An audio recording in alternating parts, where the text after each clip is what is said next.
Kevin Rimney production. The Scarlet Citadel. Written by Robert E. Howard. Starring David Andrew Brent as the voice of Conan. Mark Gonzalo as the Nemedian chronicler. Mike Imburgia as the narrator. Kevin Rimney as Sota Lante and minor roles. Music by Kevin MacLeod. This audio production is copyright 2023 by Kevin Rimney Productions. All celebrity voices are impersonations.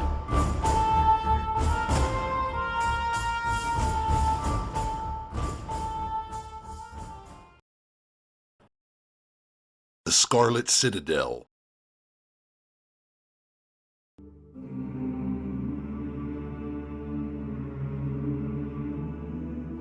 They trapped the lion on Shamu's plain. They weighted his limbs with an iron chain. They cried aloud in the trumpet blast.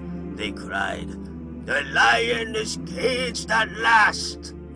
Woe to the cities of river and plain, if ever the lion stalks again!" Old Ballad.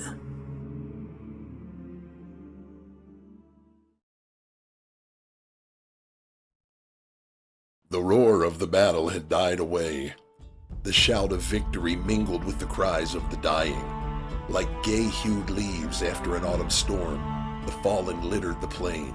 The sinking sun shimmered on burnished helmets, gilt-worked mail, silver breastplates, broken swords, and the heavy regal folds of silken standards, overthrown in pools of curdling crimson. In silent heaps lay war horses and their steel-clad riders, flowing manes and blowing plumes stained alike in the red tide. About them and among them, like the drift of a storm, were strewn slashed and trampled bodies in steel caps and leather jerkins, archers and pikemen. The Oliphants sounded a fanfare of triumph all over the plain, and the hooves of the victors crunched in the breasts of the vanquished, as all of the straggling, shining lines converged inward like the spokes of a glittering wheel to the spot where the last survivors still waged unequal strife. That day, Conan, king of Aquilonia, had seen the pick of his chivalry cut to pieces, smashed and hammered to bits, and swept into eternity. With 5,000 knights, he had crossed the southeastern border of Aquilonia and ridden into the grassy meadowlands of Ophir to find his former ally, King Amalris of Ophir, drawn up against him with the hosts of Strabonus, king of Koth. Too late he had seen the trap. All that a man might do, he had done with his 5,000 cavalrymen against the 30,000 knights, archers, and spearmen of the conspirators. Without bowmen or infantry, he had hurled his armored horsemen against the oncoming host, had seen the knights of his foes in their shining mail go down before his lances, had torn the opposing center to bits, driving the riven ranks headlong before him, only to find himself caught in a vice as the untouched wings closed in. Strabonus's Shemitist bowmen had wrought havoc amongst his knights, feathering them with shafts that found every crevice in their armor, shooting down the horses, the Kothian pikemen rushing in to spear the fallen riders. The mailed lancers of the routed center had reformed, reinforced by the riders from the wings, and had charged again and again, sweeping the field by sheer weight of their numbers. The Aquilonians had not fled. They had died on the field.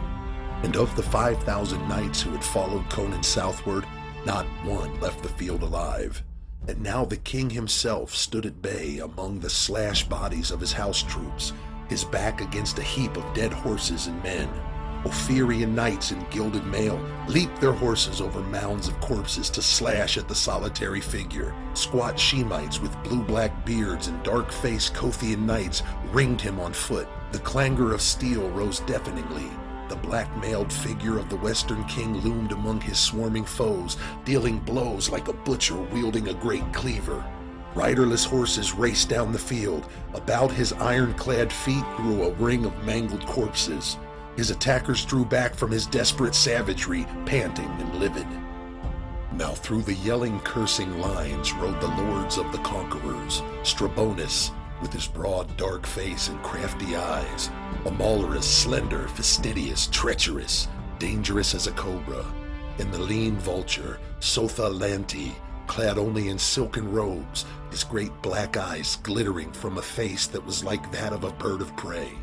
Of this Kothian wizard dark tales were told.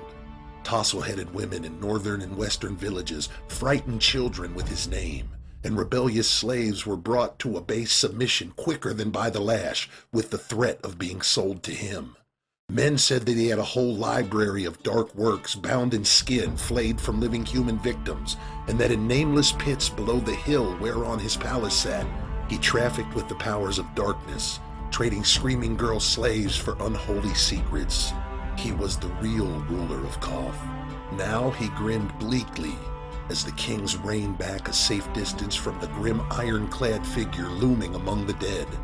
Before the savage blue eyes blazing murderously from beneath the crested, dented helmet, the boldest shrank. Conan's dark, scarred face was darker yet with passion.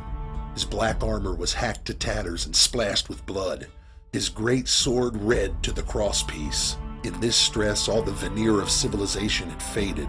It was a barbarian who faced his conquerors. Conan was Cimmerian by birth, one of those fierce, moody hillmen who dwelt in their gloomy, cloudy land in the north. His saga, which led him to the throne of Aquilonia, was the basis of a whole cycle of hero tales. So now the kings kept their distance, and Strabonus called on his Shemitist archers to lose their arrows at his foe from a distance. His captains had fallen like ripe grain before the Cimmerian's broadsword, and Strabonus, penurious of his knights as of his coins, was frothing with fury. But Sotha shook his head. "Take him alive."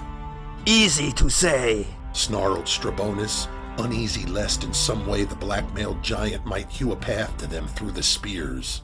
"Who can take a man-eating tiger alive? By Ishtar, his heel is on the necks of my finest swordsmen. It took 7 years and stacks of gold to train each, and there they lie, so much kite's meat. Arrows, I say!" "Again, nay," snapped Sotha, swinging down from his horse. He laughed coldly.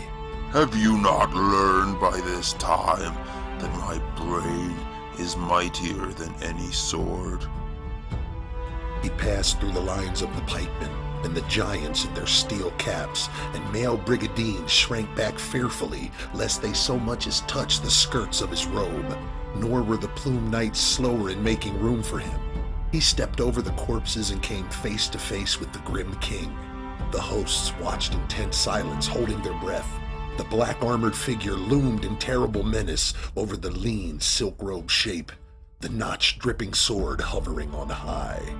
"I offer you life, Conan," said Sotha, a cruel mirth bubbling at the back of his voice. "I give you death, wizard," snarled the king, and backed by iron muscles and ferocious hate, the great sword swung in a stroke meant to shear Sotha's lean torso in half. But even as the hosts cried out, the wizard stepped in too quick for the eye to follow, and apparently merely laid an open hand on Conan's left forearm, from the ridged muscles of which the mail had been hacked away.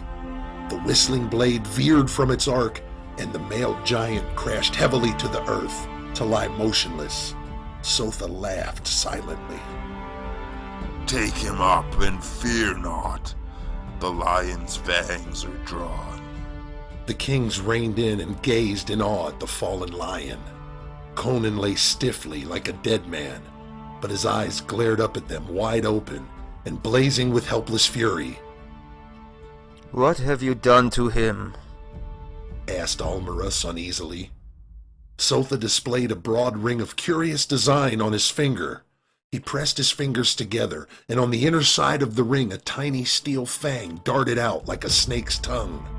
"It is steeped in the juice of the purple lotus, which grows in the ghost-haunted swamps of southern Stygia," said the magician.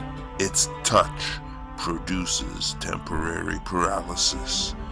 Put him in chains and lay him in the chariot.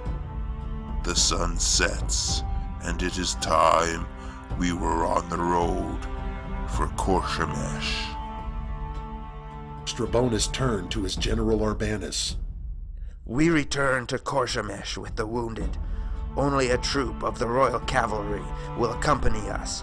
Your orders are to march at dawn to the Aquilonian border and invest the city of Shamar. The Ophirians will supply you with food along the march. We will rejoin you as soon as possible with the reinforcements. So the host, with its steel-sheathed knights, its pikemen and archers and camp servants, went into camp in the meadowlands near the battlefield. And through the starry night, the two kings and the sorcerer, who was greater than any king, rode to the capital of Strabonus, in the midst of the glittering palace troop and accompanied by a long line of chariots loaded with the wounded. In one of these chariots lay Conan, king of Aquilonia, weighted with chains, the tang of defeat in his mouth, the blind fury of a trapped tiger in his soul. The poison which had frozen his mighty limbs to helplessness had not paralyzed his brain. As the chariot in which he lay rumbled over the meadowlands, his mind revolved maddeningly about his defeat. Amalris had sent an emissary imploring aid against Strabonus, who, he said, was ravaging his western domain, which lay like a tapering wedge between the border of Aquilonia and the vast southern kingdom of Koth. He asked only 1,000 horsemen in the presence of Conan to hearten his demoralized subjects. Conan now mentally blasphemed. In his generosity, he had come with 5 times the number the treacherous monarch had asked. In good faith, he had ridden into Ophir and had been confronted by the supposed rivals allied against him. It spoke significantly of his prowess that they had brought up a whole host to trap him and his 5,000. A red cloud veiled his vision. His veins swelled with fury, and in his temples a pulse throbbed maddeningly. In all his life, he had never known greater and more helpless wrath. In swift-moving scenes, the pageant of his life passed fleetingly before his mental eye, a panorama wherein moved shadowy figures which were himself, in many guises and conditions: a skin-clad barbarian, a mercenary swordsman in horned helmet and scale-mail corselet, a corsair in a dragon-prowed galley that trailed a crimson wake of blood and pillage along southern coasts, a captain of hosts in burnished steel on a rearing black charger, a king on a golden throne with the lion banner flowing above, and throngs of gay-hued courtiers and ladies on their knees. But always the jouncing and rumbling of the chariot brought his thoughts back to revolve with the maddening monotony about the treachery of Amalris and the sorcery of Sotha. The veins nearly burst in his temples, and cries of the wounded in the chariots filled him with ferocious satisfaction. Before midnight they crossed the Ophirian border, and at dawn the spires of Kimesh stood up gleaming and rose-tinted on the southeastern horizon, the slim towers overawed by the grim Scarlet Citadel that at a distance was like a splash of bright blood in the sky. That was the castle of Sotha. Only one narrow street, paved with marble and guarded by heavy iron gates, led up to it, where it crowned the hill dominating the city. The sides of that hill were too sheer to be climbed elsewhere. From the walls of the citadel, one could look down on the broad white streets of the city, on minareted mosques, shops, temples, mansions, and markets. One could look down, too, on the palaces of the king, set in broad gardens, high-walled, luxurious riots of fruit trees and blossoms, through which artificial streams murmured and silvery fountains rippled incessantly. Over all brooded the citadel, like a condor stooping above its prey, intent on its own dark meditations. The mighty gates between the huge towers of the outer wall clanged open, and the king rode into his capital between lines of glittering spearmen, while 50 trumpets pealed salute. But no throng swarmed the white-paved streets to fling roses before the conqueror's hooves. Strabonus had raced ahead of news of the battle, and the people, just rousing to the occupations of the day, gaped to see their king returning with a small retinue, and were in doubt as to whether it portended victory or defeat. Conan, life sluggishly moving in his veins again, craned his neck from the chariot floor to view the wonders of the city, which men called the Queen of the South. He had thought to ride someday through these golden chase gates at the head of his steel-clad squadrons with the great lion banner flowing over his helmeted head. Instead, he entered in chains, stripped of his armor, and thrown like a captive slave on the bronze floor of his conqueror's chariot. A wayward, devilish mirth of mockery rose above his fury. but to the nervous soldiers who drove the chariot, his laughter sounded like the muttering of a rousing lion.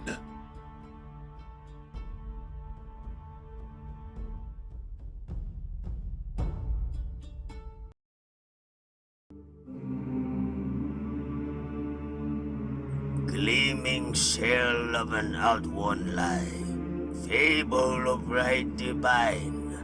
You gained your crowns by heritage, but blood was the price of mine. The throne that I won by blood and sweat, by chrome I will not sell. For promise of valleys filled with gold, or threat of the halls of hell. The Road of Kings.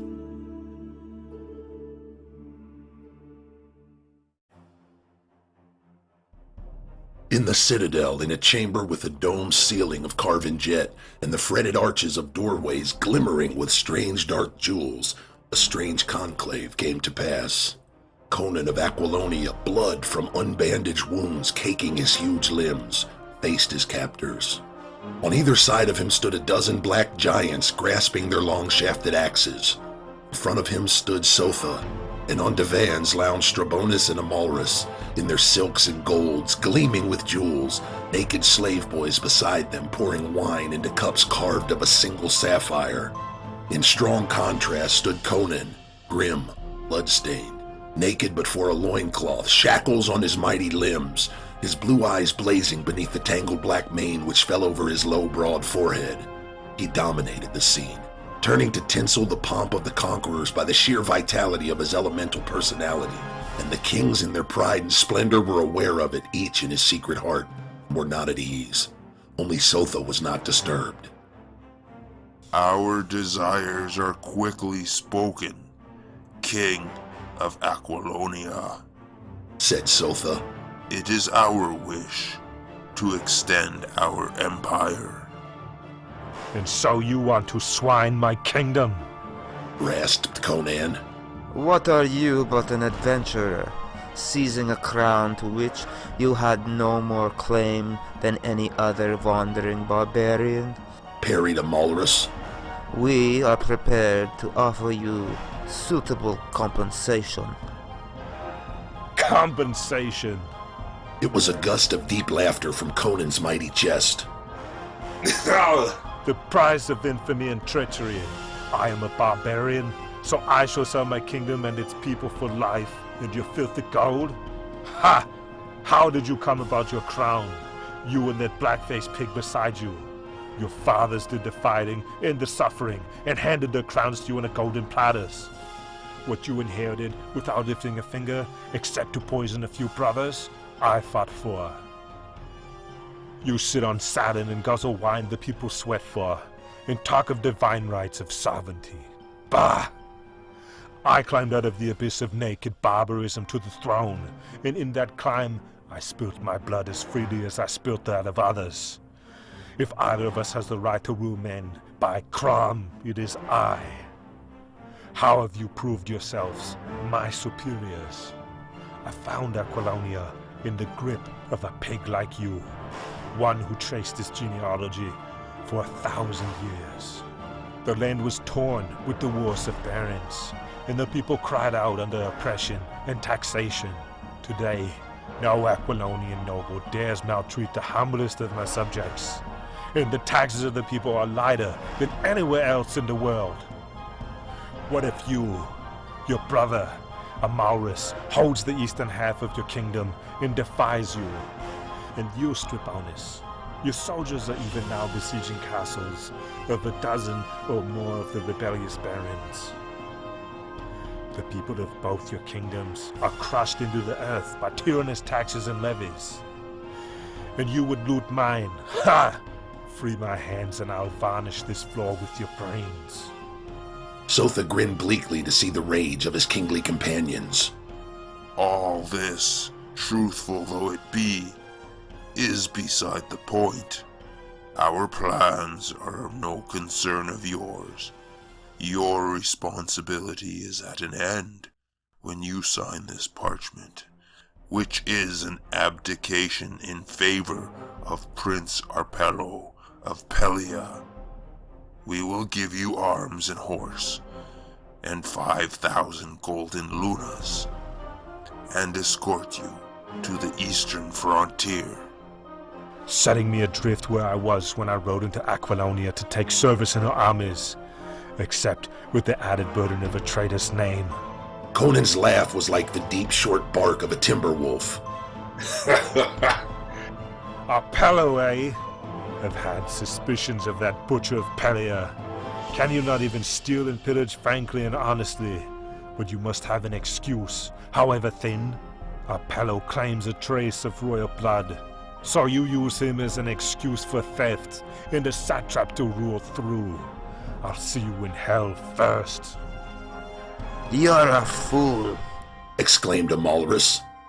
You are in our hands, and we can take both crown and life at our pleasure. Conan's answer was neither kingly nor dignified, but characteristically instinctive in the man, whose barbaric nature had never been submerged in his adopted culture. He spat full in Amalrus's eyes. The king of Ophir leaped up with a scream of outraged fury, groping for his slender sword, drawing it. He rushed at the Cimmerian, but Sotha intervened. Wait, your majesty. This man is my prisoner. Aside, wizard. Shrieked Amalrus, maddened by the glare in the Cimmerian's blue eyes. Back, I say, roared Sotha, roused to awesome wrath. His lean hand came from his wide sleeve and cast a shower of dust into the Ophirian's contorted face. Amalrus cried out and staggered back, clutching his eyes, the sword falling from his hand. He dropped limply on the divan while the Kothian guards looked on stodly, and King Strabonus hurriedly gulped another goblet of wine, holding it with hands that trembled. Amalrus lowered his hands and shook his head violently, intelligence slowly sifting back into his gray eyes. I went blind, he growled. What did you do to me, wizard?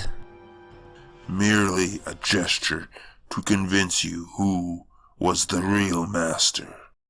Snapped Sotha, the mask of his formal pretense dropped, revealing the naked, evil personality of the man. Strabonus has learned his lesson. Let you learn yours. Amalrus shrugged his shoulders, smiled whimsically, and reached for a goblet, dissembling his fear and fury. A polished diplomat, he was quick to regain his poise. Sotha turned to Conan, who had stood imperturbably during the episode.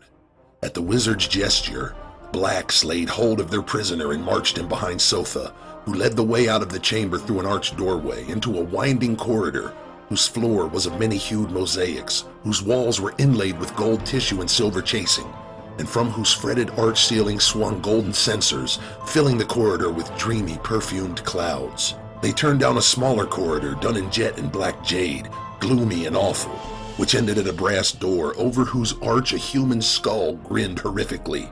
At this door stood a fat, repellent figure dangling a bunch of keys, Sotha's chief eunuch, Shukili, of whom grisly tales were whispered, a man with whom a bestial lust for torture took the place of normal human passions. The brass door led onto a narrow stair that seemed to wind down into the very bowels of the hill on which the citadel stood. Down these stairs went the band, to halt at last at an iron door, the strength of which seemed unnecessary.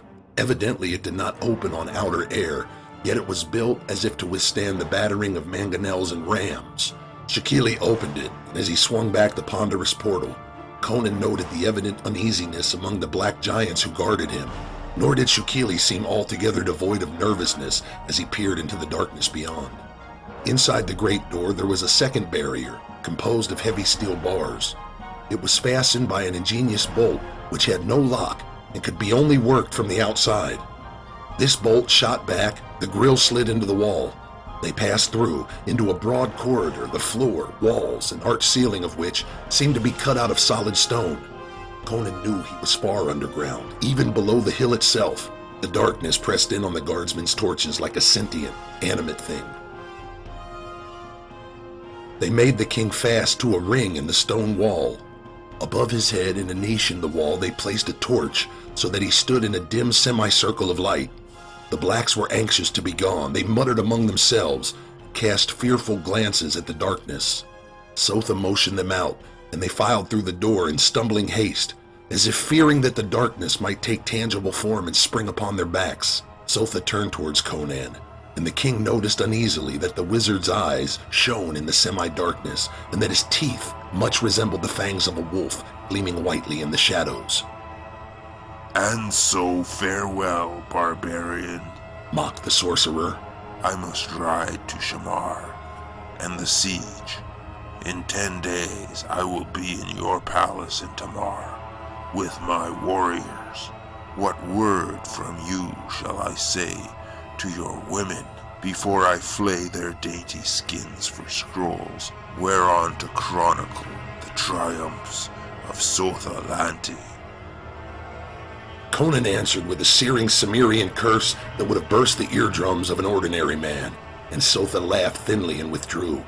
Conan had a glimpse of his vulture-like figure through the thick-set bars as he slid home the grate. Then the heavy outer door clanged. Silence fell like a pall.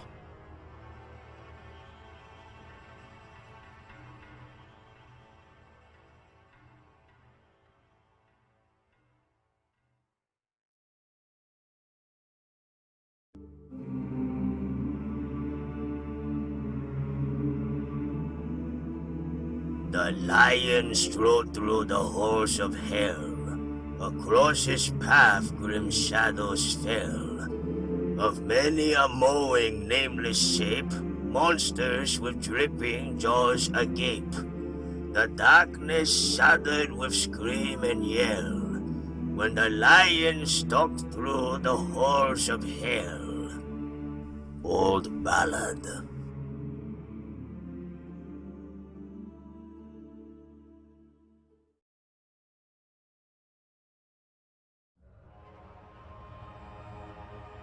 King Conan tested the ring in the wall and the chain that bound him. His limbs were free, but he knew that his shackles were beyond even his iron strength. The links of the chain were as thick as his thumb and were fastened to a band of steel about his waist, a band broad as his hand and half an inch thick. The sheer weight of his shackles would have slain a lesser man with exhaustion. The locks that held band and chain were massive affairs that a sledgehammer could hardly have dented. As for the ring, evidently it went clear through the wall and was clenched to the other side. Conan cursed and panic surged through him as he glared into the darkness that pressed against the half-circle of light. All the superstitious dread of the barbarian slept in his soul, untouched by civilized logic. His primitive imagination peopled the subterranean darkness with grisly shapes. Besides, his reason told him that he had not been placed merely there for confinement. His captors had no reason to spare him. He had been placed in these pits for a definite doom. He cursed himself for his refusal of their offer, even while his stubborn manhood revolted at the thought, and he knew that were he taken forth and given another chance, he would reply the same way. He would not sell his subjects to the butcher, and yet it had been with no thought of anyone's gain but his own that he had seized the kingdom originally. Thus subtly does the instinct of sovereign responsibility enter even a red-handed plunderer sometimes. Conan thought of Sotha's last abominable threat and groaned in sick fury, knowing it was no idle boast. Men and women were to the wizard no more than the writhing insect is to the scientist. Soft white hands that had caressed him, red lips that had been pressed to his, dainty white bosoms that had quivered to his hot, fierce kisses, to be stripped of their delicate skin, white as ivory and pink as young petals. From Conan's lips burst a yell so frightful and inhuman in its mad fury that a listener would have stared in horror to know that it came from a human throat. The shuddering echoes made him start and brought back his own situation vividly to the king. He glared fearsomely at the outer gloom and thought of the grisly tales he had heard of Sotha's necromantic cruelty, and it was with an icy sensation down his spine that he realized that these must be the very halls of horrors named in shuddering legendry, the tunnels and dungeons wherein Sotha performed horrible experiments with human beings, bestial, and it was whispered demonic, tampering blasphemously with the naked basic elements of life itself. Rumor said that the mad poet Ronaldo had visited these pits and been shown the horrors by the wizard, and that the nameless monstrosities of which he hinted in his awful poem, The Song of the Pit, were no mere fantasies of a disordered brain. That brain had crashed to dust beneath Conan's battle axe on the night the king had fought for his life with the assassins the mad rhymer had led into the betrayed palace, but the shuddersome words of that grisly song still rang in the king's ears as he stood there in his chains. Even with the thought, the Cimmerian was frozen by a soft rustling sound, blood freezing in its implication. He tensed in an attitude of listening, painful in its intensity. An icy hand stroked his spine. It was the unmistakable sound of pliant scales slithering softly over stone. Cold sweat beaded his skin, as beyond the ring of dim light he saw a vague and colossal form, awful even in its indistinctness. It reared upright, swaying slightly, and yellow eyes burned icily on him from the shadows. Slowly, a huge, hideous, wedge-shaped head took form before his dilated eyes, and from the darkness oozed in flowing scaly coils the ultimate horror of reptilian development. It was a snake that dwarfed all Conan's previous ideas of snakes. 80 feet it stretched from its pointed tail to its triangular head, which was bigger than that of a horse. In the dim light, its scales glistened coldly, white as hoarfrost. Surely this reptile was one born and grown in darkness, yet its eyes were full of evil and sheer sight. It looped its tightened coils in front of the captive, and the great head on the arching neck swayed a matter of inches from his face. Its forked tongue almost brushed his lips as it darted in and out, and its fetid odor made its senses reel with nausea. The great yellow eyes burned into his, and Conan gave back the glare of a trapped wolf. He fought against the mad impulse to grasp the great arching neck in his tearing hands. Strong beyond the comprehension of a civilized man, he had broken the neck of a python in a fiendish battle on the Stygian coast in his courser days. But this reptile was venomous. He saw great fangs, a foot long, curved like scimitars. From them dripped a colorless liquid that he instinctively knew was death. He might conceivably crush that wedge-shaped skull with a desperate clenched fist, but he knew that at his first hint of movement the monster would strike like lightning. It was not because of any logical reasoning process that Conan remained motionless, since reason might have told him, since he was doomed anyway, to goad the snake into striking and get it over with. It was the blind black instinct of self-preservation that held him rigid as a statue blasted out of iron. Now the great barrel reared up and the head was poised high above his own as the monster investigated the torch. A drop of venom fell on his naked thigh, and the feel of it was like a white-hot dagger driven into his flesh. Red jets of agony shot through Conan's brain, yet he held himself immovable. Not by the twitching of a muscle or the flicker of an eyelash did he betray the pain of the hurt that left the scar he bore to the day of his death. The serpent swayed above him, as if seeking to ascertain whether there were in truth life in this figure which stood so death-like still. Then suddenly, unexpectedly, the outer door, all but invisible in the shadows, clanged stridently. The serpent, suspicious as all its kind, whipped about with a quickness incredible for its bulk, and vanished with a long-drawn slithering down the corridor. The door swung open and remained open. The grille was withdrawn and a huge dark figure was framed in the glow of torches outside. The figure glided in, pulling the grille partly to behind it, leaving the bolt poised. As it moved into the light of the torch over Conan's head, the king saw that it was a gigantic black man, stark naked, bearing in one hand a huge sword and in the other a bunch of keys. The black spoke in a seacoast dialect and Conan replied. He had learned the jargon while a corsair on the coast of Kush. Long have I wished to meet you, Amra. The black gave Conan the name Amra, the Lion, by which the Cimmerian had been known to the Kushites in his piratical days. The slave's woolly skull split in an animal-like grin showing white tusks, but his eyes glinted redly in the torchlight. I have dared much for this meeting. Look, the keys to your chains. I stole them from Shukili. What will you give me for them? He dangled the keys in front of Conan's eyes. 10,000 golden lunas, answered the king quickly, new hope surging fiercely in his breast. Not enough, cried the black, a ferocious exultation shining on his ebon countenance. Not enough for the risks I take. Sotha's pets might come out of the dark and eat me. And if Shukili finds out I stole his keys, he'll hang me up by my, Well, what will you give me? 15,000 lunars in the palace in Poitain. Offered the king. More! The black yelled and stamped in a frenzy of barbaric gratification. Offer me more! What will you give me? He cried. You black dog! A red mist of fury swept across Conan's eyes. Were I free, I'd give you a broken back. Did Shukeli send you here to mock me? Shukili knows nothing of my coming, white man, answered the black, craning his thick neck to peer into Conan's savage eyes. I know you from of old, since the days when I was a chief among a free people, before the Stygians took me and sold me into the north. Do you not remember the sack of Abombe, when your sea-wolves swarmed in before the palace of King Ajaga? You slew a chief, and a chief fled from you. It was my brother that died. It was I who fled. I demand of you a blood price, Amra. Free me, and I'll pay you your weight in gold pieces, growled Conan. The red eyes glittered, the white teeth flashed wolfishly in the torchlight.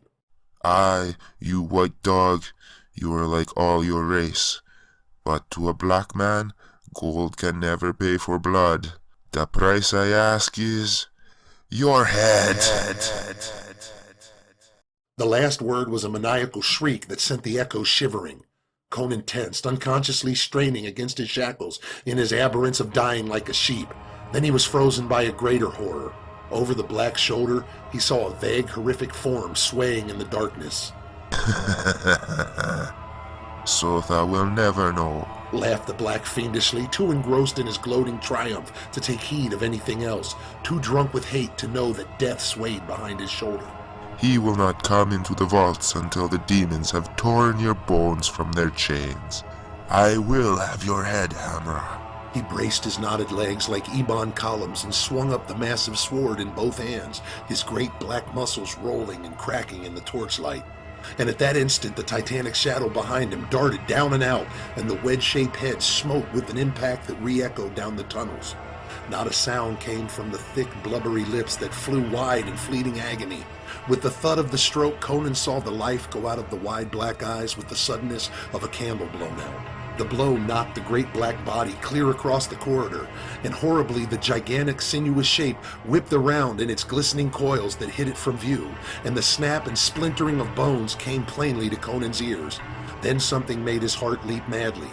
The sword and the keys had flown from the black's hands to crash and jangle on the stone, and the keys lay almost at the king's feet. He tried to bend to them, but the chain was too short. Almost suffocated by the mad pounding of his heart, he slipped one foot from its sandal and gripped them with his toes. Drawing his foot up, he grasped them fiercely, barely stifling the yell of ferocious exultation that rose instinctively to his lips. An instant's fumbling with the huge locks and he was free. He caught up the fallen sword and glared about. Only empty darkness met his eyes, into which the serpent had dragged a mangled, tattered object that only faintly resembled a human body. Conan turned to open the door. A few quick strides brought him to the threshold. A squeal of high-pitched laughter shrilled through the vaults, and the grill shot home under his very fingers, and the bolt crashed down. Through the bars peered a face like a fiendishly mocking craven gargoyle, Shukuli the eunuch who had followed his stolen keys. Surely he did not in his gloating see the sword in the prisoner's hand.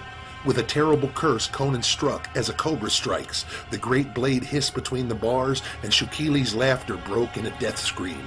The fat eunuch bent at the middle as if bowing to his killer, and crumpled like tallow, his pudgy hands clutching vainly at his spilling entrails. Conan snarled in savage satisfaction, but he was still a prisoner. His keys were futile against the bolt, which could only be worked from the outside. His experienced touch told him the bars were as hard as the sword. An attempt to hew his way to freedom would only splinter his one weapon, yet he found dents on those adamantine bars, like the marks of incredible fangs, and wondered with an involuntary shudder what nameless monsters had so terribly assailed the barriers. Regardless, there was but one thing for him to do, and that was to seek out some other outlet. Taking the torch from the niche, he set off down the corridor, sword in hand. He saw no sign of the serpent or its victim, only a great smear of blood on the stone floor. Darkness stalked on noiseless feet about him, scarcely driven back by his flickering torch. On either hand, he saw dark openings, but he kept to the main corridor, watching the floor ahead of him carefully, lest he fall into some pit. And suddenly he heard the sound of a woman, weeping piteously. Another of Sotha's victims, he thought, cursing the wizard anew, and turning aside, followed the sound down a smaller tunnel, dark and damp. The weeping grew nearer as he advanced, and lifting his torch, he made out a vague shape in the shadows. Stepping closer, he halted in sudden horror at the amorphic bulk which sprawled before him. Its unstable outline somewhat suggested an octopus, but its malformed tentacles were too short for its size, and its substance was a quaking jelly-like stuff which made him physically sick to look at. From amongst its loathsome gelid mass reared up a frog-like head, and he was frozen with nauseated horror to realize that the sound of weeping was coming from those obscene blubbery lips. The noise changed to an abominable high-pitched tittering as the great unstable eyes of the monstrosity rested on him, and it was hitched to its quaking bulk toward him. He backed away and fled up the tunnel, not trusting his sword. The creature might be composed of terrestrial matter, but it shook his very soul to look upon it, and he doubted the power of a man-made weapon to harm it. For a short distance he heard it flopping and floundering after him, screaming with horrible laughter. The unmistakably human note in its mirth almost staggered his reason. It was exactly such laughter as he had heard bubble obscenely from the fat lips of the salacious woman of Shadizar, city of wickedness, when captive girls were stripped naked on the public auction block. By what hellish arts had Sotha brought this unnatural being to life? Conan felt vaguely that he had looked on blasphemy against the eternal laws of nature. He ran toward the main corridor, but before he reached it, he crossed a sort of small square chamber where two tunnels crossed. As he reached this chamber, he was flashingly aware of some small squat bulk on the floor ahead of him.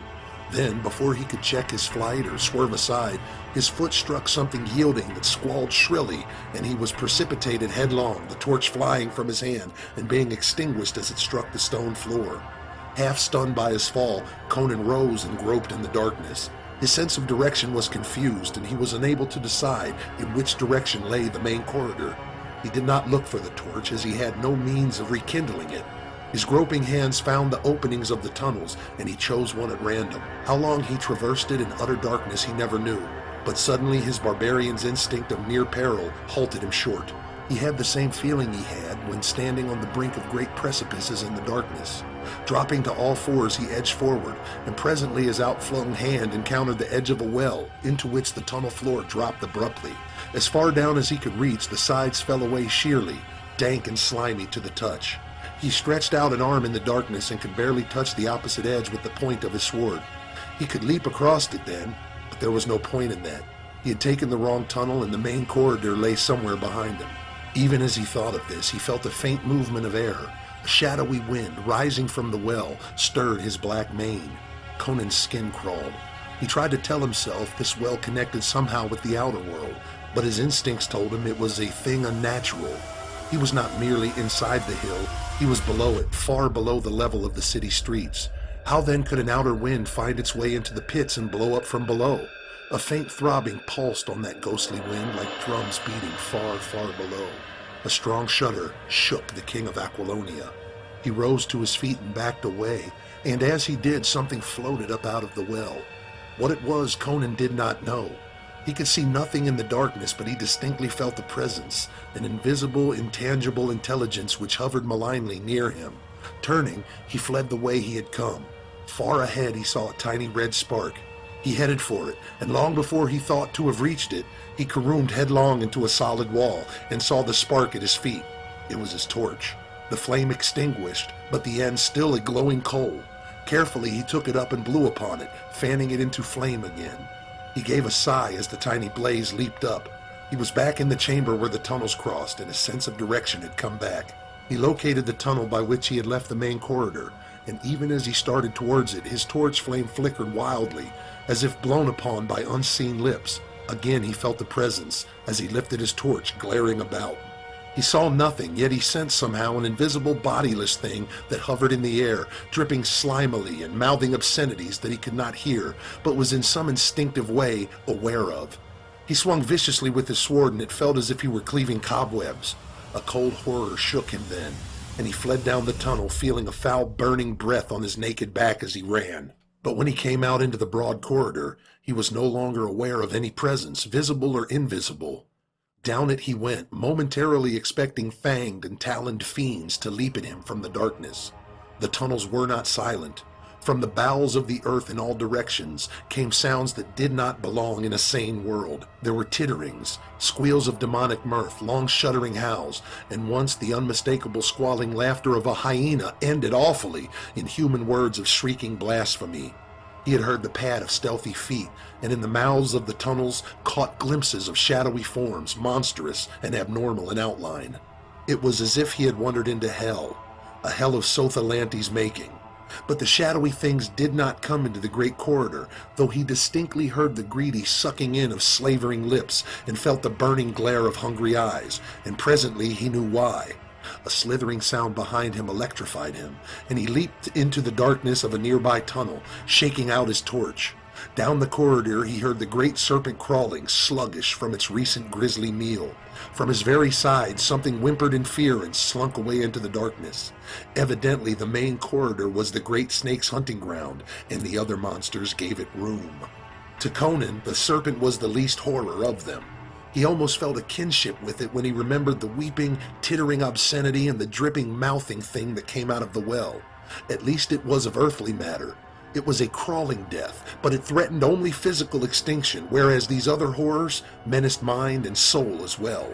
After it had passed on down the corridor, he followed at what he hoped was a safe distance, blowing his torch into flame again.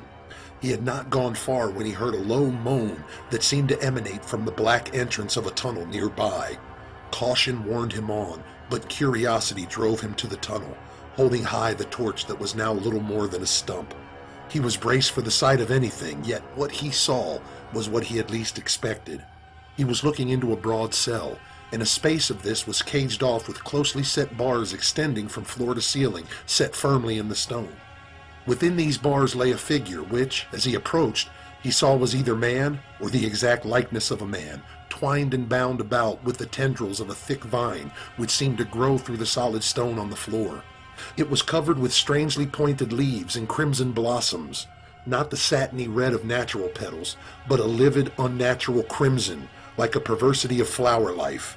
Its clinging, pliant branches wound about the man's naked body and limbs, seeming to caress his shrinking flesh with lustful, avid kisses. One great blossom hovered exactly over his mouth. A low bestial moaning drooled from the loose lips, the head rolled as if in unbearable agony, and the eyes looked full at Conan. But there was no light of intelligence in them. They were blank, glassy, the eyes of an idiot. Now the great crimson blossom dipped and pressed its petals over the writhing lips. The limbs of the wretch twisted in anguish. The tendrils of the plant quivered as if in ecstasy, vibrating their full snaky lengths. Waves of changing hue surged over them. Their color grew deeper, more venomous. Conan did not understand what he saw, but he knew that he looked on horror of some kind. Man or demon, the suffering of the captive touched Conan's wayward and impulsive heart. He sought for entrance and found a grill-like door in the bars, fastened with a heavy lock, for which he found a key among the keys he carried, and entered. Instantly the petals of the livid blossom spread like the hood of a cobra, the tendrils reared menacingly, and the whole plant shook and swayed towards him. Here was no blind growth of natural vegetation. Conan sensed a malignant intelligence. The plant could see him, and he felt its hate emanate from it in almost tangible waves. Stepping warily nearer, he marked the root stem, a repulsively supple stalk thicker than his thigh, and even as the long tendrils arched towards him with a rattle of leaves and hiss, he swung his sword and cut through the stem with a single stroke. Instantly the wretch in its clutches was thrown violently aside, as the great vine lashed and knotted like a beheaded serpent, rolling into a huge irregular ball. The tendrils thrashed and writhed, the leaves shook and rattled like castanets, and the petals opened and closed convulsively. Then the whole length straightened out limply, the vivid colors paled and dimmed, a reeking white liquid oozed from the severed stump. Conan stared spellbound. Then a sound brought him round, sword lifted. The freedman was on his feet, surveying him. Conan gaped in wonder. No longer were the eyes in the worn face expressionless. Dark and meditative, they were alive with intelligence, and the expression of imbecility had dropped from the face like a mask. The head was narrow and well-formed, with a high, splendid forehead. The whole build of the man was aristocratic, evident no less in his tall, slender frame than in his small, trim feet and hands. His first words were strange and startling. What year is this? He asked, speaking Gothic. Today is the 10th day of the month Ulic of the year of the Gazelle. Answered Conan. Yagul and Ishtar. Murmured the stranger. 10 years. He drew a hand across his brow, shaking his head as if to clear his brain of cobwebs. All is dim yet. After a 10-year emptiness, the mind cannot be expected to begin functioning clearly at once. Who are you? Conan, once of Samaria, now king of Aquilonia. The other's eyes showed surprise. Indeed. And Namadides? I strangled him on his throne the night I took the royal city. A certain naivete in the king's reply twitched the stranger's lips. Pardon, your majesty. I should have thanked you for the service you have done me. I am like a man woken suddenly from sleep deeper than death, and shot with nightmares of agony more fierce than hell. But I understand that you delivered me. Tell me, why did you cut the stem of the plant Yothka instead of tearing it up by the roots? Because I learned long ago to avoid touching with my flesh that which I do not understand. Answered the Cimmerian. Well for you, Said the stranger. Had you been able to tear it up, you might have found things clinging to the roots against which not even your sword would prevail. Yothka's roots are set in hell. But who are you? Demanded Conan. Men called me Peleus. What? Cried the king. Pelias the sorcerer, Sothalantis' rival, who vanished from the earth 10 years ago? Not entirely from the earth. Answered Peleus with a wry smile. Sotha preferred to keep me alive. In shackles more grim than rusted iron, he pent me in here with this devil flower whose seeds drifted down through the black cosmos from Yag the Accursed, and found fertile field only in the maggot-writhing corruption that seethes on the floors of hell. I could not remember my sorcery and my words and symbols of my power. With that cursed thing gripping me and drinking my soul with its loathsome caresses, it sucked the contents of my mind day and night, leaving my brain as empty as a broken wine jug. 10 years, Ishtar preserve us. Conan found no reply, but stood holding the stump of the torch and trailing his great sword. Surely the man was mad, yet there was no madness in the dark eyes that rested so calmly upon him. Tell me, is the Black Wizard in Korshamish? But no, you need not reply. My powers begin to wake, and I sense in your mind a great battle and a king trapped by treachery. And I see Sothalanti riding hard for the Tybor with Strabonus and the king of Ophir. So much the better. My art is too frail from the long slumber to face Sotha yet. I need time to recruit my strength, to assemble my powers. Let us go forth from these pits. Conan jangled his keys discouragedly. The grill to the outer door is made fast by a bolt which can only be worked from the outside. Is there no other exit from these tunnels? Only one, which neither of us would care to use, seeing that it goes down and not up. Laughed Peleus. But no matter. Let us see to the grill. He moved toward the corridor with uncertain steps, as of long unused limbs which gradually became more sure. As he followed, Conan remarked uneasily, There is a cursed big snake creeping about these tunnels. Let us be wary, lest we step into its mouth. I remember him of old. Answered Peleus grimly. the more as I was forced to watch while 10 of my acolytes were fed to him. He is Satha, the Old One, chiefest of Sotha's pets. Did Sotha dig these pits for no other reason than to house his cursed monstrosities? Asked Conan. He did not dig them. When the city was founded 3,000 years ago, there were ruins of an earlier city on and about this hill. King Khosus the Fifth, the founder, built his palace on the hill, and digging cellars beneath it came upon a walled-up doorway, which he broke into and discovered the pits, which were about as we see them now. But his Grand Vizier came to such a grisly end in them that Khosus, in a fright, walled up the entrance again.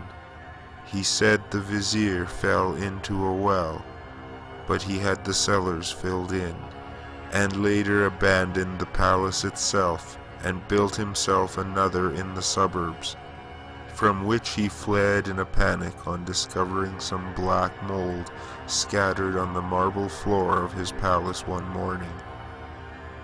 He then departed with his whole court to the eastern corner of the kingdom and built a new city. The palace on the hill was not used and fell into ruins. When Akutu the First revived the lost glories of Korshamish, he built a fortress there. It remained for Sotha to rear the Scarlet Citadel and open the way to the pits again. Whatever fate overtook the Grand Vizier of Khosus, Sotha avoided it. He fell into no well, though he did descend into a well he found, and came out with a strange expression which has not since left his eyes. I have seen the well, but I do not care to seek in it for wisdom. I am a sorcerer, and older than men reckon, but I am human. As for Sotha, men say that a dancing girl of Shadazar slept too near the pre-human ruins of Dagoth Hill and woke in the grip of a black demon. From the unholy union was spawned an accursed hybrid men called Sotha. Conan cried out sharply and recoiled, thrusting his companion back.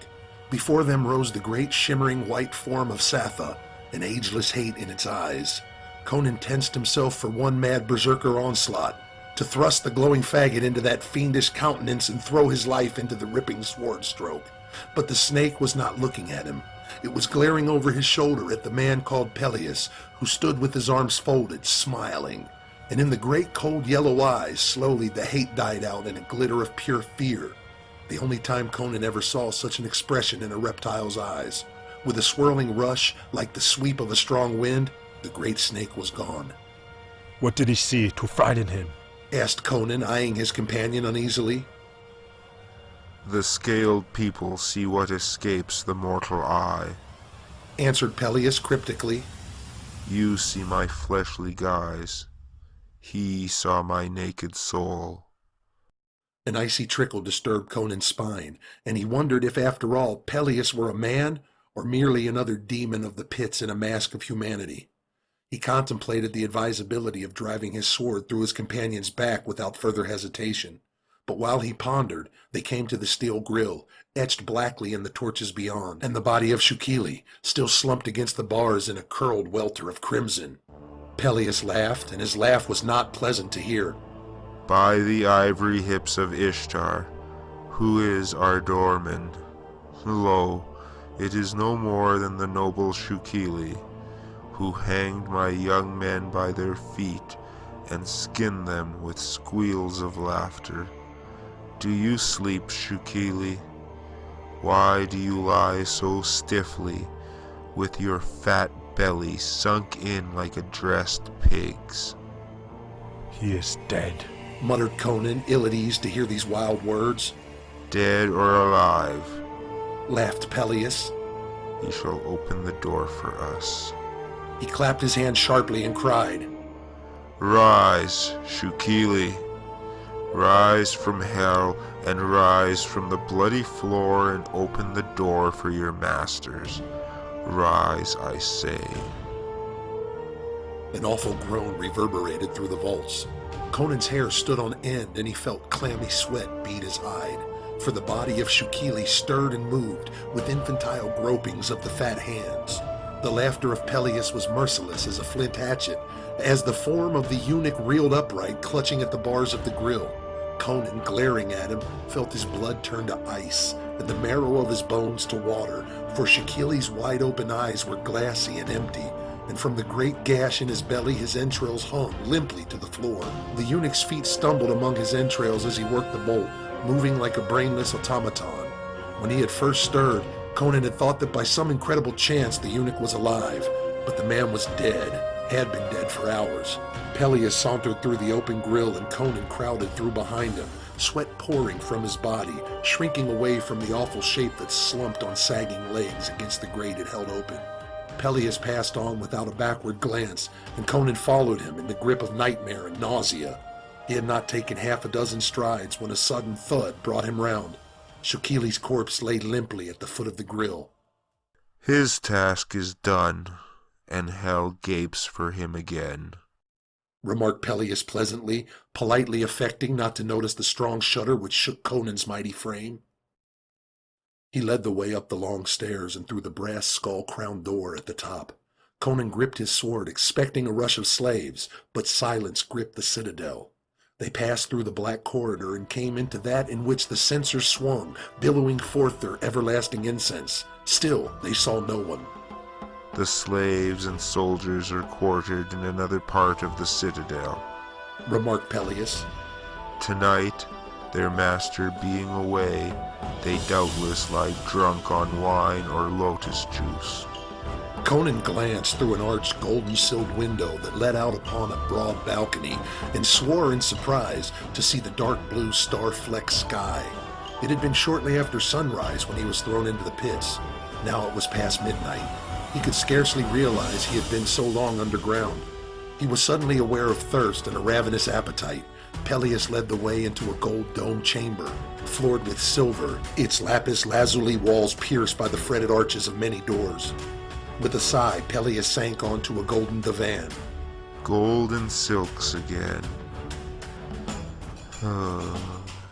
He sighed. Sotha affects to be above the pleasures of the flesh, but he is half devil. I am human. Despite my black arts, I love ease and good cheer. That's how Sotha trapped me. He caught me helpless with drink. Wine is a curse. By the ivory bosom of Ishtar, even as I speak of it, the traitor is here. Friend, please pour me a goblet. Hold, I forgot that you are a king. I will pour. The devil with that, growled Conan, filling a crystal goblet and proffering it to Peleus. Then lifting the jug, he drank deeply from the mouth, echoing Peleus' sigh of satisfaction. The dog knows good wine, said Conan, wiping his mouth with the back of his hand. But by Crom, Peleus, are we to sit here until his soldiers awake and cut our throats? No fear, answered Peleus. Would you like to see how fortune holds with Strabonus? Blue fire burned in Conan's eyes, and he gripped his sword until his knuckles showed blue. Oh, to be at sword points with him, he rumbled. Peleus lifted a great shimmering globe from an ebony table. Sotha's crystal. A childish toy, but useful when there is lack of time for higher science. Look in, your majesty. He laid it on the table before Conan's eyes. The king looked into the cloudy depths which deepened and expanded. Slowly images crystallized out of mist and shadows. He was looking on familiar landscape. Broad plains ran to a wide winding river, beyond which the level lands ran up quickly into a maze of low hills. On the northern bank of the river stood a walled town, guarded by a moat connected at each end with the river. By Crom, ejaculated Conan. It's Shamar. The dogs besiege it. The invaders had crossed the river. Their pavilion stood in the narrow plain between the city and the hills. Their warriors swarmed about the walls, their mail gleaming palely under the moon. Arrows and stones rained on them from the towers, and they staggered back, but came on again. Even as Conan cursed, the scene changed. Tall spires and gleaming domes stood up in the mist, and he looked on his own capital of Tamar, where all was confusion. He saw the steel-clad knights of Poitain, his staunchest supporters, riding out of the gate, hooted and hissed by the multitude which swarmed the streets. He saw looting and rioting, and men-at-arms whose shields bore the insignia of Pelia manning the towers and swaggering through the markets. Overall, like a phantasmal mirage, he saw the dark, triumphant face of Prince Arpello of Pelia. The images faded. So, Raved Conan. my people turn on me the moment my back is turned? Not entirely. Broke in Peleus. They have heard that you are dead. There is no one to protect them from outer enemies and civil war, they think. Naturally, they turn to the strongest noble to avoid the horrors of anarchy. They do not trust the Poitanians, remembering former wars. But Arpello is on hand, and the strongest prince of the central provinces. When I come to Aquilonia again, he will be but a headless corpse rotting in the traitors' common. Conan ground his teeth. Yet before you can reach your capital, Reminded Peleus. Strabonus may be before you. At least his riders will be ravaging your kingdom. True. Conan paced the chamber like a caged lion. With the fastest horse, I could not reach Shamar before midday. Even there, I could do no good except to die with the people when the town falls. As fall it will in a few days at most. From Shamar to Tamar is 5 days' ride, even if you kill your horses on the road. Before I could reach my capital and raise an army, Strabonus would be hammering at the gates. Because raising an army is going to be hell. All the damnable nobles would have scattered to their own cursed thieves at the word of my death. And since the people have driven out Sorcerer of Poitain, there's none to keep Arpello's greedy hands off the crown and the crown treasure. He'll hand the country over to Strabonus in return for a mock throne, and as soon as Strabonus's back is turned, he'll stir up revolt. But the nobles won't support him, and it will only give Strabonus excuse for annexing the kingdom openly. O Kron, Ymir, and Set, if I but had wings to fly like lightning to Tamar. Peleus, who sat tapping the jade tabletop with his fingernails, halted suddenly and rose as with a definite purpose, beckoning Conan to follow. The king complied, sunk in moody thoughts, and Peleus led the way out of the chamber and up a flight of marble gold-work stairs that led out on the pinnacle of the citadel, the roof of the tallest tower. It was night, and a strong wind was blowing through the star-filled skies, stirring Conan's black mane. Far below them twinkled the lights of Kimesh, seemingly farther away than the stars above them. Peleus seemed withdrawn and aloof here, one in cold and human greatness with the company of stars. There are creatures, Said Peleus. not alone of earth and sea, but of air, and the far reaches of the skies as well, dwelling apart, unguessed of men. Yet to him who holds the master words and signs and the knowledge underlying all, they are not malignant, nor inaccessible. Watch and fear not. He lifted his hands to the skies and sounded a long, weird call that seemed to shudder endlessly out into space, dwindling and fading, yet never dying out, only receding farther and farther into some unreckoned cosmos. In the silence that followed, Conan heard a sudden beat of wings in the stars and recoiled as a huge bat-like creature alighted beside him. He saw its great calm eyes regarding him in the starlight. He saw the 40-foot spread of its giant wings, and he saw that it was neither bat nor bird. Mount and ride. Said Peleus. By dawn it will bring you to Tamar. By Crom, Muttered Conan. is this all a nightmare from which I shall presently awaken in my palace at Tamar? What of you? I would not leave you alone among your enemies. Be at ease regarding me. answered Peleus. At dawn the people of Korshemesh will know they have a new master. Doubt not what the gods have sent you. I will meet you in the plain by Shamar. Doubtfully, Conan clambered upon the ridge back, gripping the arched neck, still convinced that he was in the grasp of a fantastic nightmare. With a great rush and thunder of titan wings, the creature took the air, and the king grew dizzy as he saw the lights of the city dwindle far below him.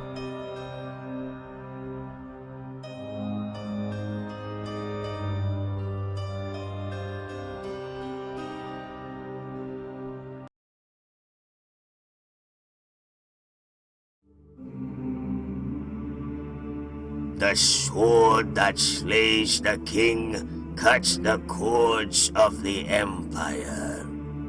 Aquilonian proverb.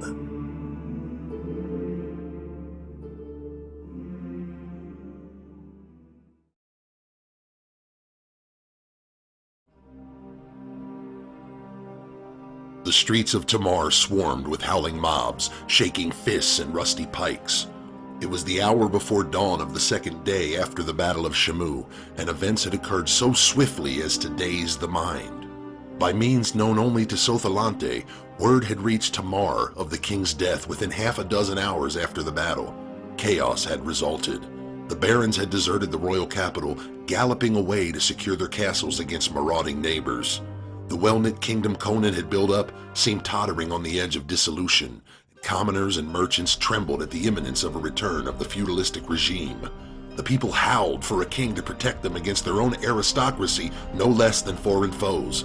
Count Trocero, left by Conan in charge of the city, tried to reassure them, but in their unreasoning terror they remembered old civil wars and how this same count had besieged Tamar 15 years before. It was shouted in the streets that Trocero had betrayed the king, that he planned to plunder the city. The mercenaries began looting the quarters, dragging forth screaming merchants and terrified women. Trocero swept down on the looters, littered the streets with their corpses, drove them back into their quarter in confusion, and arrested their leaders. Still, the people rushed wildly about, with brainless squawks, screaming that the count had incited the riot for his own purposes. Prince Arpello came before the distracted council and announced himself ready to take over the government of the city until a new king could be decided upon, Conan having no son. While they debated, his agents stole subtly amongst the people, who snatched at a shred of royalty. The council heard the storm outside the palace windows where the multitude roared for Arpello the rescuer. The council surrendered. Trocero at first refused the order to give up his baton of authority, but the people swarmed about him, hissing and howling, hurling stones and offal at his knights. Seeing the futility of a pitched battle in the streets with Arpello's retainers under such conditions, Trocero hurled the baton in his rival's face, hanged the leaders of the mercenaries in the market square as his last official act, and rode out of the southern gate at the head of his 1,500 steel-clad knights. The gate slammed behind him, and Arpello's suave mask fell away to reveal the grim visage of the hungry wolf. With the mercenaries cut to pieces or hiding in their barracks, his were the only soldiers in Tamar. Sitting his warhorse in the great square, Arpello proclaimed himself king of Aquilonia amid the clamor of the deluded multitude. Publius, the chancellor who opposed this move, was thrown into prison. The merchants who had greeted the proclamation of a king with relief now found with consternation that the new monarch's first act was to levy a staggering tax on them. 6 rich merchants, sent as a delegation of protest, were seized and their heads were slashed off without ceremony. A shocked and stunned silence followed this execution. The merchants, confronted by a power they could not control with money, fell on their fat bellies and licked their oppressors' boots. The common people were not perturbed at the fate of the merchants, but they began to murmur when they found that the swaggering Pelian soldiery, pretending to maintain order, were as bad as Turanian bandits. Complaints of extortion, murder, and rape poured into Arpello, who had taken up his quarters in Publius's palace because the desperate counselors, doomed by his order, were holding the royal palace against his soldiers. He had taken possession of the pleasure palace, however, and Conan's girls were dragged to his quarters. The people muttered at the sight of the royal beauties writhing in the brutal hands of the ironclad retainers. Dark-eyed damsels of Poitain, slim black-haired wenches from Zamora, Zingara, and Hyrcania, Brythunian girls with tousled yellow heads, all weeping with fright and shame, unused to the brutality.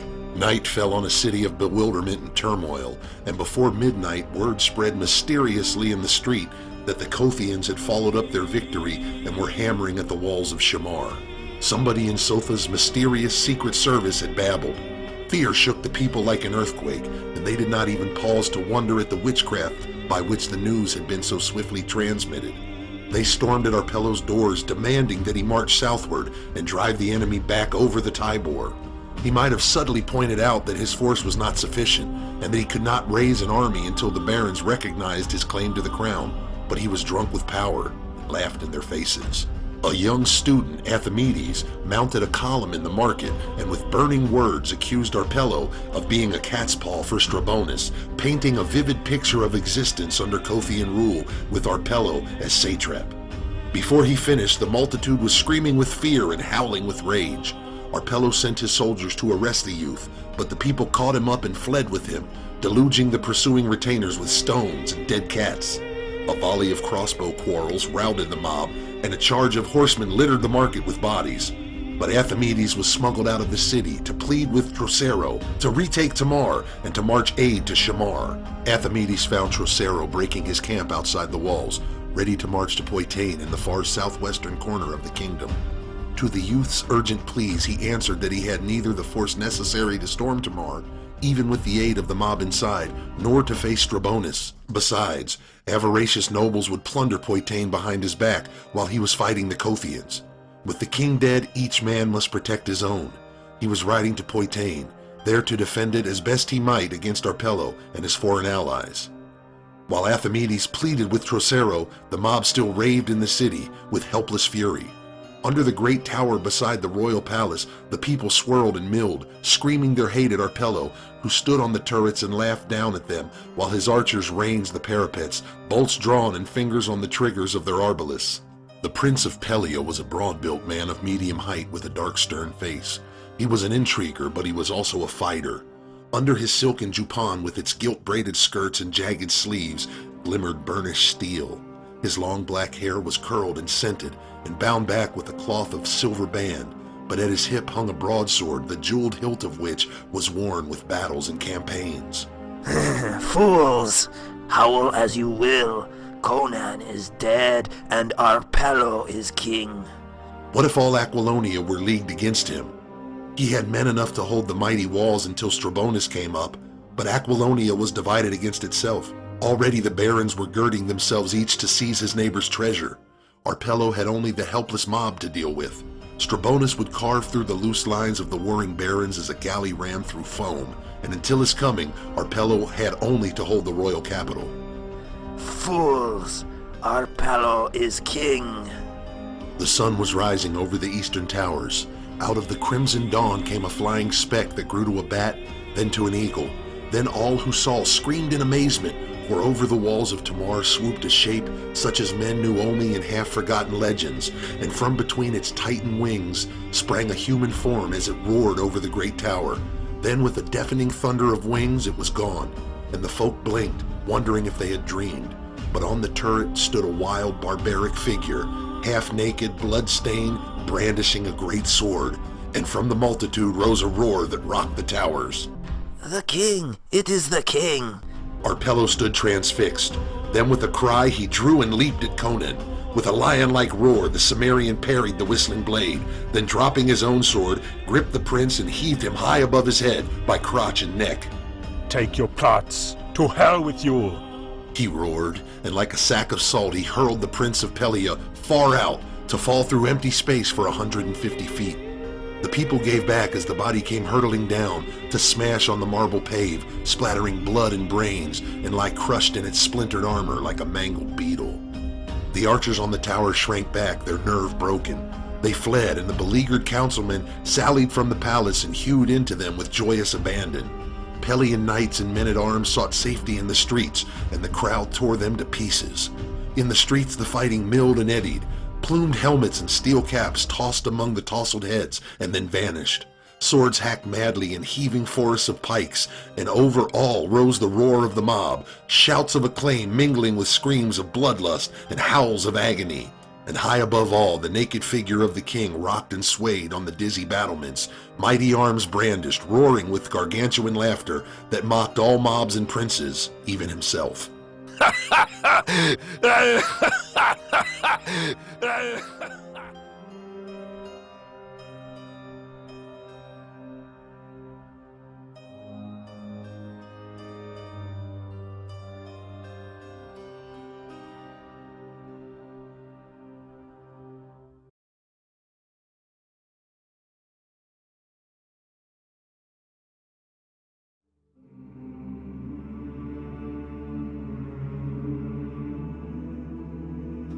Longbow and a strong bow, and let the sky grow dark. The coal to the nook, the shaft to the ear, and the king of Kaf for a mark. Song of the Bashonian archers.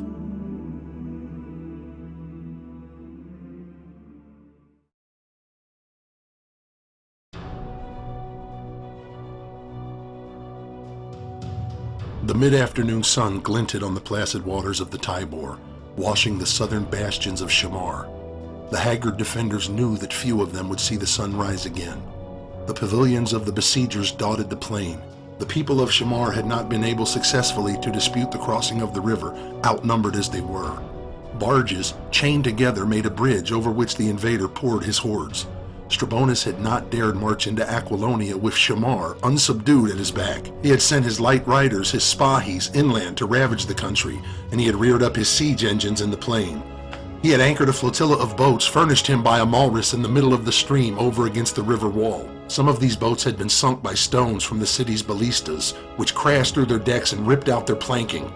But the rest held their places, and from their bows and mastheads, protected by mandettes, archers raked the riverward turrets.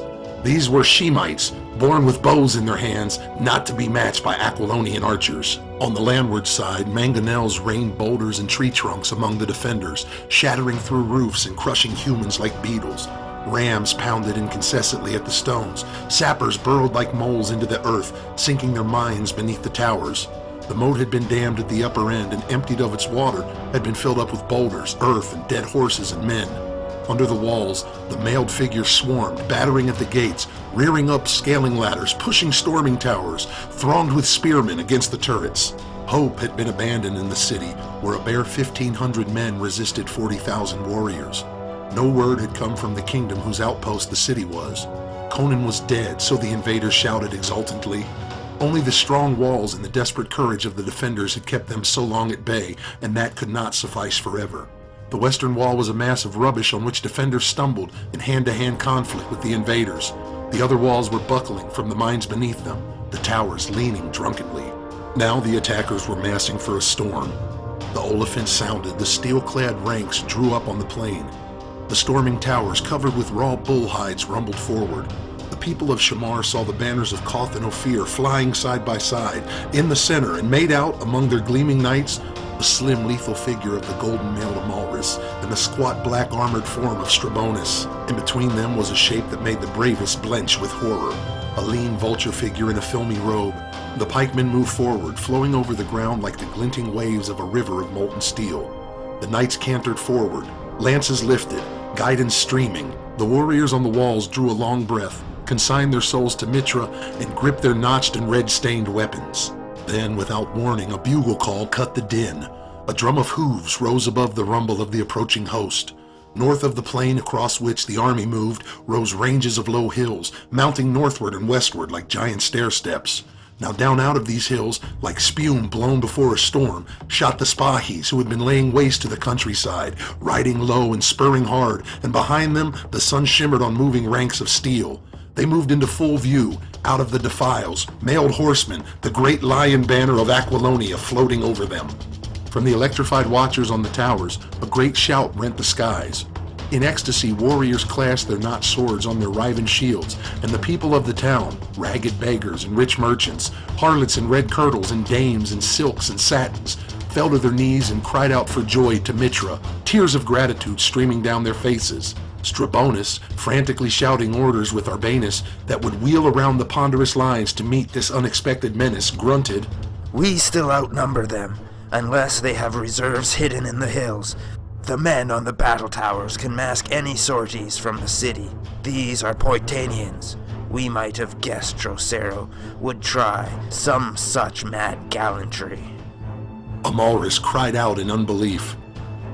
I see Trocero and his captain Prospero, but who rides between them? Ishtar preserve us. Shrieked Strabonus, palling. It is King Conan. You are mad. Squalled Sotha, staring convulsively. Conan has been in Satha's belly for days. He stopped short, glaring wildly at the host which was dropping down, file by file, into the plain.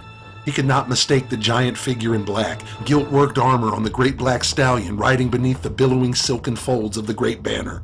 A scream of feline fury burst from Sotha's lips, flecking his beard with foam. For the first time in his life, Strabonus saw the wizard completely upset and shrank from the sight. Here is sorcery, screamed Sotha, clawing madly at his beard. How could he have escaped and reached his kingdom in time to return with an army so quickly? This is the work of Peleus. Curse him. I feel his hand in this. May I be cursed for not killing him when I had the power, screamed Sotha, clawing madly at his beard. The kings gaped at the mention of a man they believed 10 years dead, and panic emanating from the leaders shook the host.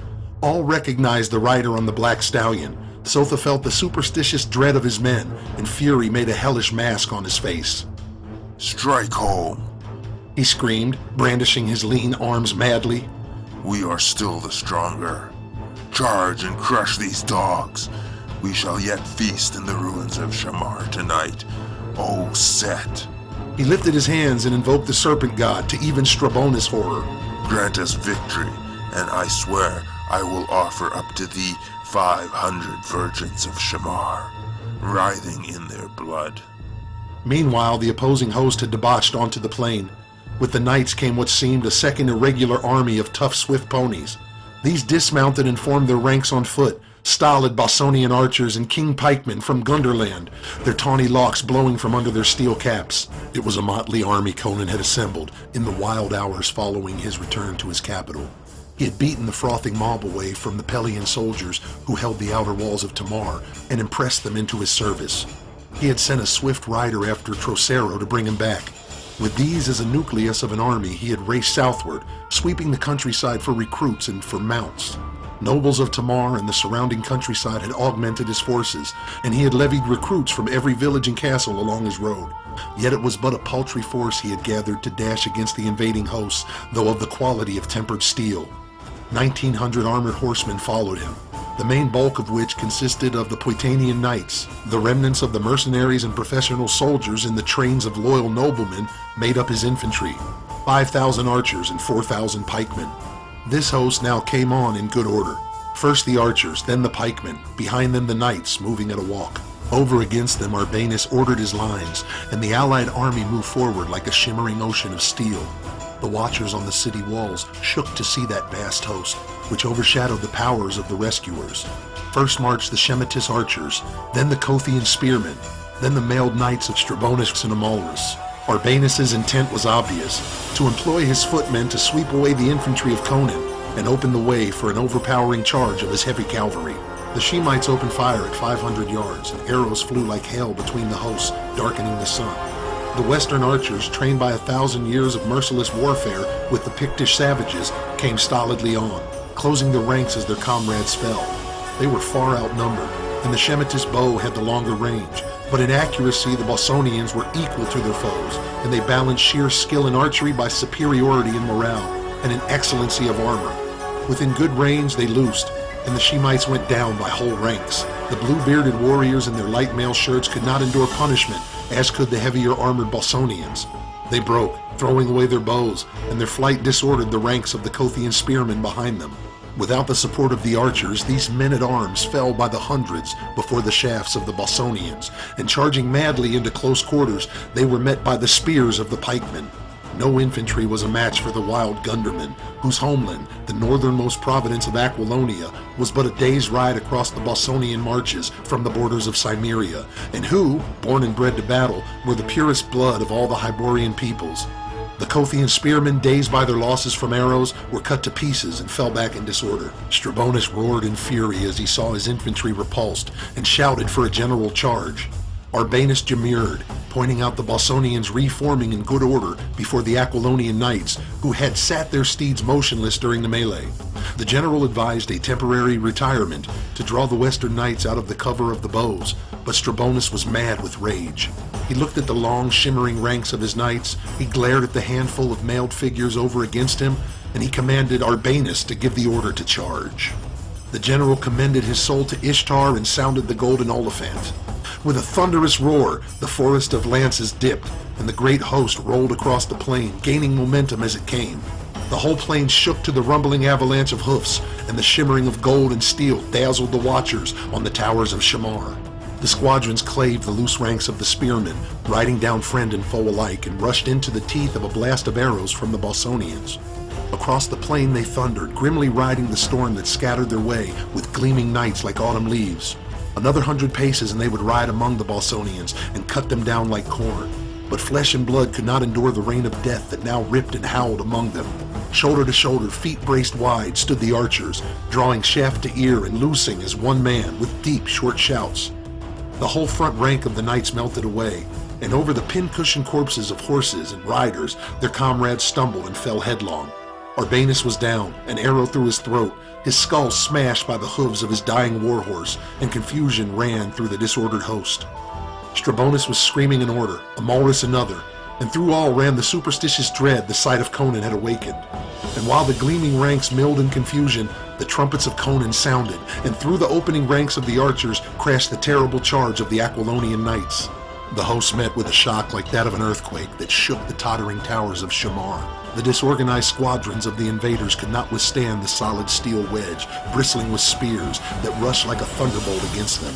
The long lances of the attackers ripped their ranks to pieces, and into the heart of their host rode the knights of Poitain, swinging their terrible two-handed swords. The clash and clangor of steel was of that of a million sledges on as many anvils. The watchers on the walls were stunned and deafened by the thunder as they gripped the battlements and watched the steel maelstrom swirl and eddy, where plumes tossed high among the flashing swords and standards dipped and reeled. Amalrus went down, dying beneath the trampling hooves, his shoulder bone hewn in twain by Prospero's two-handed sword. The invaders' numbers had engulfed the 1,900 knights of Conan, but about this compact wedge, which hewed deeper and deeper into the looser formation of their foes, the knights of Koth and Ophir swirled and smote in vain. They could not break the wedge.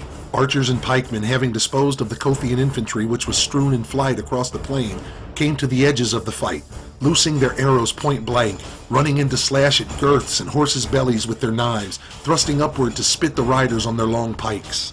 At the tip of the steel wedge, Conan roared his heathen battle cry and swung his great sword in glittering arcs that made naught of steel burgonet or mail habergeon. Straight through a thundering waste of foes he rode, and the knights of Koth closed in behind him, cutting him off from his warriors. As a thunderbolt strikes, Conan struck, hurtling through the ranks by sheer power and velocity until he came to Strabonus, livid amongst his palace troops.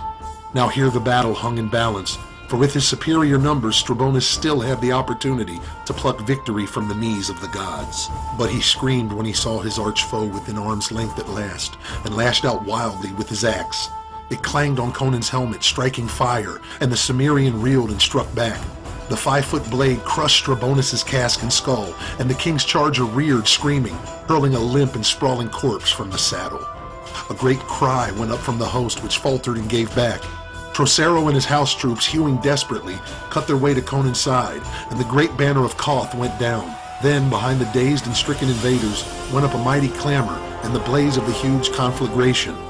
The defenders of Shamar had made a desperate sortie, cut down the men masking the gates, and were raging among the tents of the besiegers, cutting down the camp followers, burning the pavilions, and destroying the siege engines. It was the last straw. The gleaming army melted away in flight, and the furious conquerors cut them down as they ran. The fugitives raced for the river, but the men on the flotilla, harried sorely by the stones and shafts of the revived citizens, cast loose and pulled for the southern shore, leaving their comrades to their fate.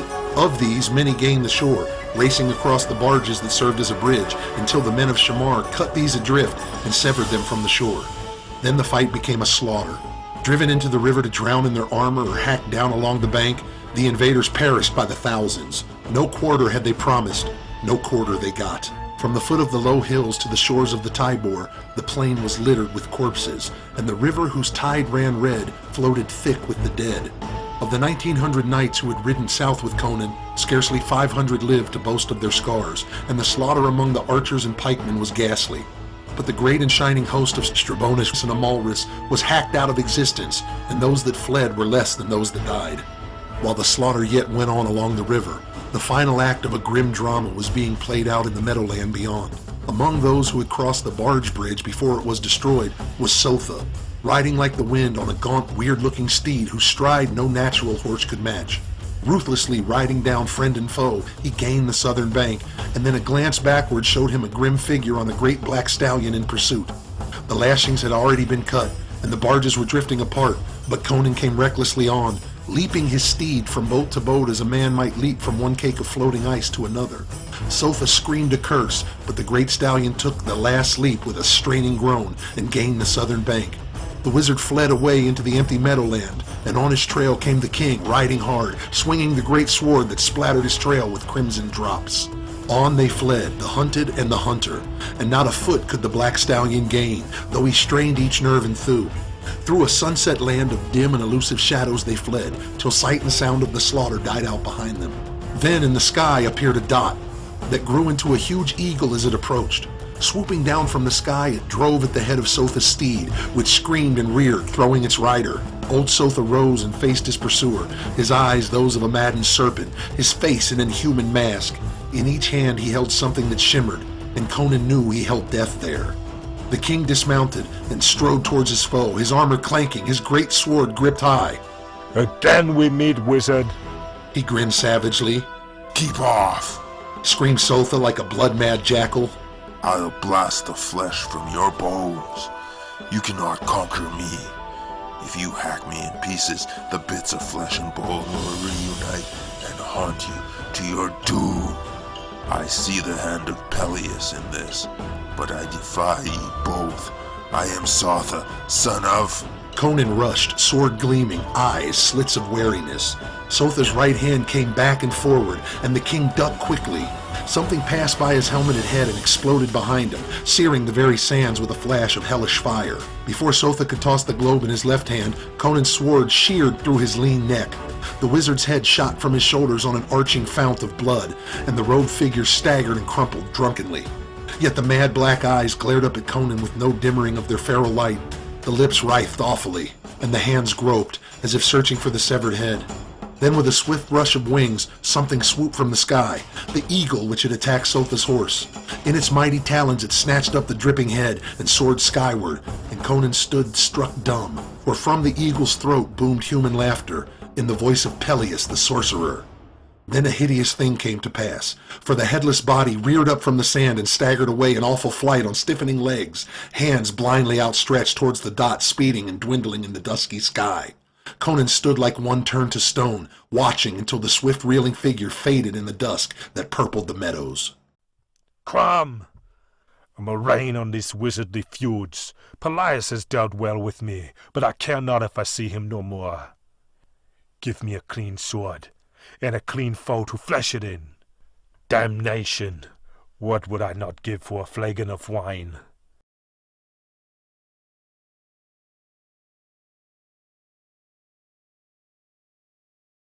Hey, thanks for watching. Please like, comment, share, subscribe. It all helps a small channel.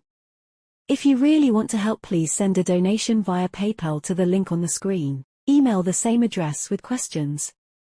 Thanks again and have a great day.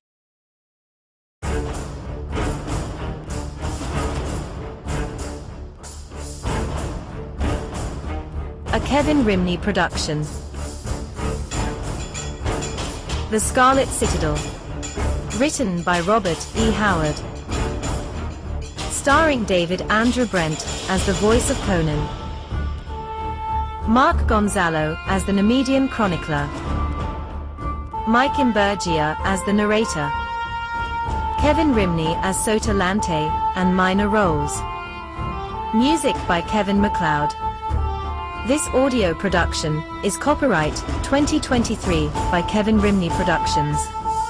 All celebrity voices are impersonations.